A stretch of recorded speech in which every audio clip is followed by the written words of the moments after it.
संघाच्या इतिहासाची आणि त्याच्या भूमिका यावरून हा आरोप अत्यंत चर्चेचा विषय बनलेला आहे. काय आहे सुजात आंबेडकरांनी केलेलं ते वक्तव्य? सुरुवातीला पाहूयात. बॉम्बलास्ट होतो निवडणुकीच्या एक दिवस आधी.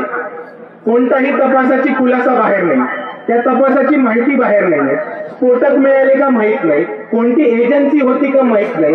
आणि त्यातून माझा सर्वात महत्वाचा प्रश्न येतो की हे स्फोट करणारे बाहेरचे होते म्हणजे भारत देशाच्या बाहेरचे होते का भारत देशाच्या आतमधले होते, याचा पण आपल्याला खुलासा कळत नाही. कारण त्या भारत देशामध्ये सुद्धा एक दहशतवादी संघटना आहे आणि त्या दहशतवादी संघटनेचं नाव आहे RSS. त्यानंतर आपण थेट जातो आहोत वंचित बहुजन आघाडीचे युवा नेते सुजात आंबेडकरांकडे. सुजातजी, आपण नवनाथ बनी यांच्या प्रतिक्रिया देखील ऐकलेल्या असतीलच, मात्र एक मला थेट प्रश्न तुम्हाला विचारावा असा वाटतो. पब्लिसिटी स्टंट असल्याचा आरोप एका बाजूला आता तुमच्यावरती होऊ लागलेला आहे, दुसरीकडे RSS वरती हे आरोप करत असताना जर तुमच्याकडे पुरावे असतील तर ते सादर करण्यात यावे असं देखील थेट आव्हान त्यांनी दिलेलं आहे. सुजातजी, सगळ्यात पहिले मी आपल्या सर्वांना हे सांगू इच्छितो की मी पब्लिसिटीसाठी काही करत नाही, मला पब्लिसिटीची कोणती गरज नाही. मी जे बोललो ते विश्वासाने बोललो आणि ठामपणाने बोललो आणि त्याच्या मागे सत्य आहे म्हणून बोललो. पब्लिसिटी स्टंटसाठी आमच्यापैकी कोणी कोणताही प्रकार करत नाही हे आपण सर्वांना मी सांगायची इच्छितो. आणि मेन मुद्दा येतो पुराव्यांचा, तर मी पहिले एका बाजूने चालू करतो आणि मग आपण दुसऱ्या बाजूला येतो.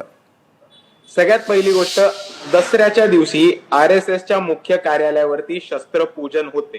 तिथे AK-47 ग्रेनेड आणि इतर शस्त्र ठेवलेली असतात. Automatic rifle, semi automatic rifles ठेवलेली असतात, जी फक्त भारत सैन्याकडे असतात किंवा त्यातले काही असे शस्त्र असतात जी भारताच्या सैन्याकडे सुद्धा नसतात. ही पहिली गोष्ट आपण सर्वांनी समजून घेतली पाहिजे.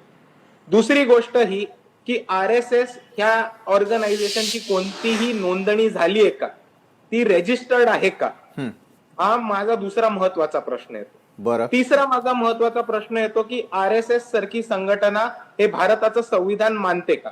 कारण जेव्हा भारताचं संविधान हे अडॉप्ट केलं गेलं होतं तेव्हा गोलविलकर म्हणाले होते की भारताचं संविधान हे भारतीय नाहीये, बाबासाहेबांनी वेगवेगळ्या ठिकाणाहून छोटे छोटे तुकडे घेऊन एक संविधान संकलित केले आणि आम्हाला हे संविधान मान्य नाही, हे गोलवलकरांचं वक्तव्य आहे. आणि चौथा आणि महत्वाचा मुद्दा की RSSनी कधीही तिरंगा आपल्या कार्यालयावरती फडकवला नाहीये, यांनी तिरंग्याचा विरोध केलाय आणि त्याच्यानंतर हिंदू मुसलमान एकता याला विरोध करून यांनी 15 ऑगस्ट याला काळा दिवस मानायचा हा प्रकार केलाय. आता ह्या मांडलेल्या 5 फॅक्ट्स तुम्ही संकलित केल्या तर तुम्हाला काय दिसेल की एक संघटना आहे ज्यांच्याकडे शस्त्र आहेत, एक संघटना आहे ज्यांच्याकडे एक्सप्लोजिव्ह आहेत आणि ऑटोमॅटिक वेपनरी, आणि ही संघटना संविधान मानत नाही, भारताचा तिरंगा मानत नाही, 15 ऑगस्ट मानत नाही आणि त्याचबरोबर ह्यांची कोणतीही नोंदणी नाही. आता जेव्हा तुम्ही ह्या 5 गोष्टी संकलित केल्या तर तुम्हाला दिसेल की ह्याची डेफिनेशन आणि ह्याची व्याख्या एका टेररिस्ट ऑर्गनायझेशनची येते आणि अजून कशाची नाही. आणि म्हणून मी हे वक्तव्य केले. दुसऱ्या बाजूला बन जे म्हणाले की बाबासाहेब हे संघाच्या कार्यालयावरती गेलेले हे अतिशय खोटं आहे आणि चुकीची माहिती आहे आणि हा एक संघी अजेंडा आणि प्रोपगंडा आहे. नवनाथ बनना मी विनंती करतो की हा कार्यक्रम संपल्यानंतर त्यांच्याकडे पुरावे असतील तर त्यांनी त्यांच्या ट्विटरवरती जाहीर करावे. आणि त्याच्याहून महत्वाची गोष्ट म्हणजे बाबासाहेब आंबेडकर यांना RSS किंवा राष्ट्रीय स्वयंसंघ ही संघटना कधीच मान्य नव्हती.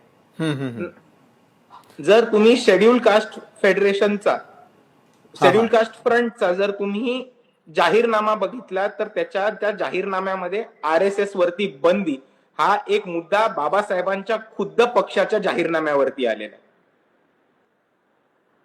बरं सुजातजी, आणखी एक प्रश्न मला आपल्याला उपस्थित करावा असा वाटतो. जसं तुम्ही त्या ठिकाणी बोलत होतात, सभेला संबोधित करत होतात आणि संबोधित करत असताना AK-47चा उल्लेख झाला. मालेगाव बॉम्बस्फोटात इतका शस्त्रसाठा किंवा स्फोटकं आली कुठे हाही प्रश्न उपस्थित केलेला होता. खरोखर त्या काळामध्ये AK-47 किंवा या सर्व गोष्टींचा वापर झालेला होता का? वापर माझा तुम्हाला उलटा प्रश्न आहे सर, हम्म, हम्म, हम्म. की वापर होईपर्यंत थांबला पाहिजे, AK-47 गोळ्या घालून लोकांचा जीव जाईपर्यंत थांबलं पाहिजे का AK-47 अनधिकृत आहेत, इलिगल आहेत म्हणून पोलिसांनी कारवाई करून जप्त केली पाहिजेत? हम्म. 10 लोक मरेपर्यंत थांबणार आहात का आपण?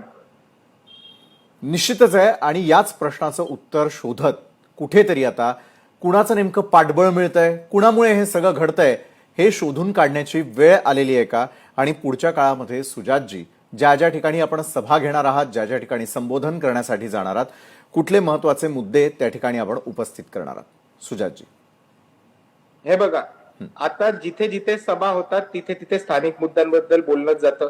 हम्म. आणि त्याच्याहून महत्वाचं की सध्या जे राजकारण चालू आहे, सध्या जे वातावरण चालू आहे, एक आंबेडकरी चळवळीतला तरुण म्हणून लोकांपर्यंत त्याची माहिती पोहोचवणं, हा. अवेअरनेस पोहोचवणं आणि त्याचबरोबर जी माहिती येते, पॉलिटिकल डेव्हलपमेंट्स असतात त्या सोप्या करून लोकांना सांगणं, हे मी माझं काम समजतो. बरं. आणि त्याच प्रकारे माझं वक्तव्य पण असतं आणि त्याच प्रकारे माझी भाषणं पण असतात. बरोबर.